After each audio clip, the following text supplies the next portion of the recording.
Hello friends, welcome back once again to our YouTube channel Tat Astro Vastu. This channel gives insight about astrology, numerology and vastu शास्त्र. I am your host Vipin राय मेहंदी रखता. आज हम ज्योतिष शास्त्र में कालपुरुष की कुंडली और उसके द्वारा फलादेश की विधि को जानने का प्रयास करेंगे. So let's begin with today's topic.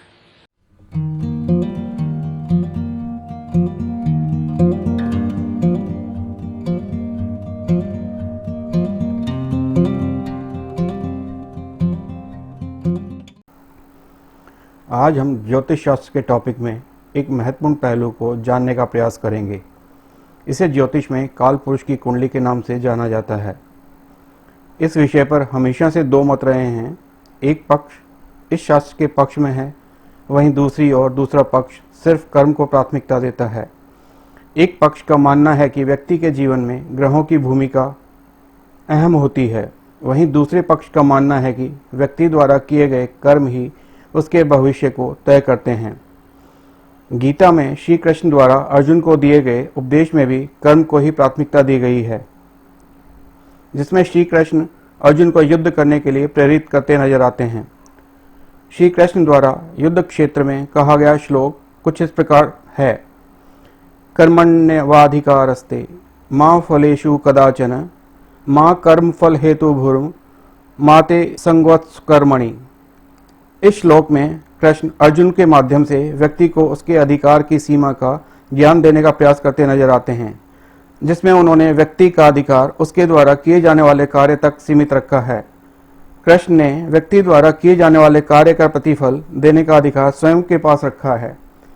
अगर इस श्लोक का सही भावार्थ निकाला जाए तो इसमें श्री कृष्ण व्यक्ति के उनके प्रति पूर्ण समर्पण की बात करते नजर आते हैं, ताकि व्यक्ति किसी कार्य को करने से पूर्व यह जान ले कि उसके द्वारा किए जाने वाले हर कार्य का फल श्री कृष्ण तय करते हैं, न कि वो स्वयं. इस कथन के पक्ष को हम किसी व्यक्ति के जन्म के समय उस व्यक्ति की जन्म कुंडली में स्थित ग्रहों की स्थिति से जान सकते हैं, जिसमें कुंडली का 5वां घर पूर्वार्ध यानी पूर्व जन्म में किए गए कर्म फल के बारे में इशारा करता है. इस बात को दूसरे तरीके से समझने का प्रयास किया जाए तो हमें अपने आसपास कई ऐसे व्यक्ति मिल जाएंगे जो दिन रात कार्य करते हैं, लेकिन उन्हें उनके द्वारा किए गए कार्य का फल उनकी अपेक्षा के अनुरूप नहीं मिलता.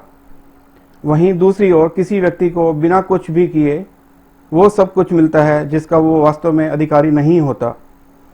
तो क्या किसी व्यक्ति द्वारा बिना किसी फल की इच्छा किए कोई भी कर्म करना संभव है? या दूसरे शब्दों में कहा जाए तो क्या कोई भी कार्य बिना फल की इच्छा के किया जा सकता है? अगर श्री कृष्ण द्वारा कहे गए श्लोक के भावार्थ को समझने का प्रयास किया जाए तो कृष्ण ने इस श्लोक के माध्यम से कर्ता का भाव छोड़ने के लिए कहा है, न कि कर्म करने की भावना को छोड़ने का. इस बात को संक्षेप में समझने का प्रयास किया जाए तो किसी व्यक्ति द्वारा किए गए कर्म ही उसके प्रारब्ध का निर्धारण करते हैं, और उस व्यक्ति की कुंडली के माध्यम से उसके पूर्वार्ध में किए गए कर्मों के फल स्वरूप इस जीवन में मिलने वाले फलों का अध्ययन ज्योतिष में कुंडली के माध्यम से किया जाता है. इसे ज्योतिष की भाषा में कुंडली द्वारा फलादेश विधि कहा गया है. फलादेश की इस विधि को हम इस श्रृंखला में काल पुरुष की कुंडली के माध्यम से समझने का प्रयास करेंगे. आज के आर्थिक परिवेश में हर व्यक्ति किसी न किसी प्रकार से स्वयं अपने और अपने परिवार के लिए ज्यादा से ज्यादा सुख संसाधन जुटाने की होड़ में लगा हुआ है.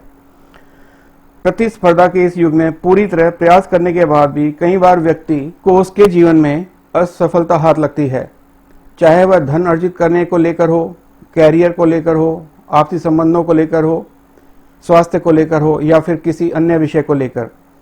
ऐसे में व्यक्ति समझ ही नहीं पाता कि पूरी तरह से प्रयास करने के बाद भी उसके द्वारा किए गए प्रयासों के अनुरूप सफलता क्यों नहीं मिल पा रही. मतलब स्पष्ट है कि कुछ तो ऐसा है जिसका प्रभाव व्यक्ति को प्रत्यक्ष या अप्रत्यक्ष रूप से उसके जीवन काल में अनुभव होता है. अपने सवालों के जवाब पाने की चाह सभी को होती है, और व्यक्ति की यही चाह उसे ज्योतिष के मार्ग पर ले आती है, जहाँ ज्योतिष के माध्यम से व्यक्ति अपने सवालों के जवाब ढूंढने का प्रयास करता है. इस कार्य में सबसे बड़ी बाधा उसे तब आती है जब उसके सामने कुंडली के रूप में एक पहेली आती है. कई बार प्रयास करने के बाद भी जब व्यक्ति को कुछ भी समझ में नहीं आता तो इस विषय को लेकर वह हताश हो जाता है.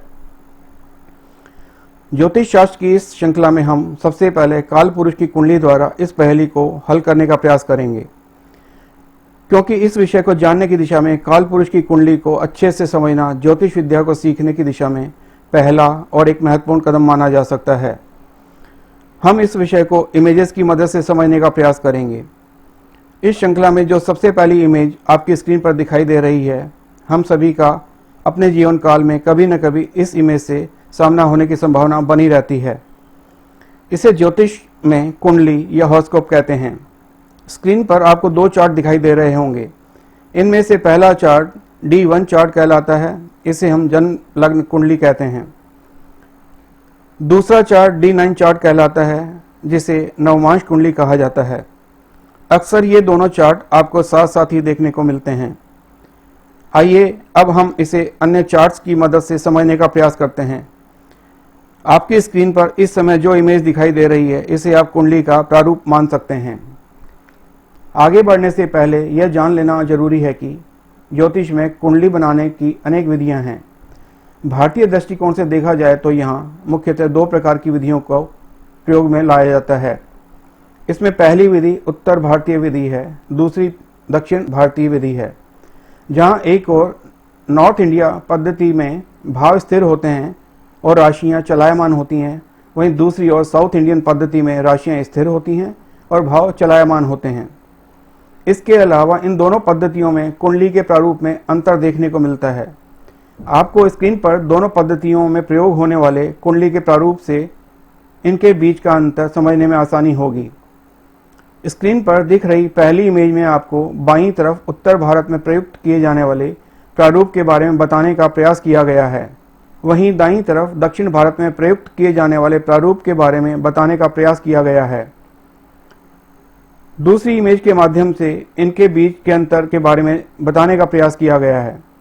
एक और जहां उत्तर भारत में प्रयुक्त होने वाले प्रारूप में भावों को प्रमुखता दी जाती है, वहीं दूसरी ओर दक्षिण भारत में प्रयुक्त होने वाले प्रारूप में बाह्य राशियों को प्रमुखता दी जाती है।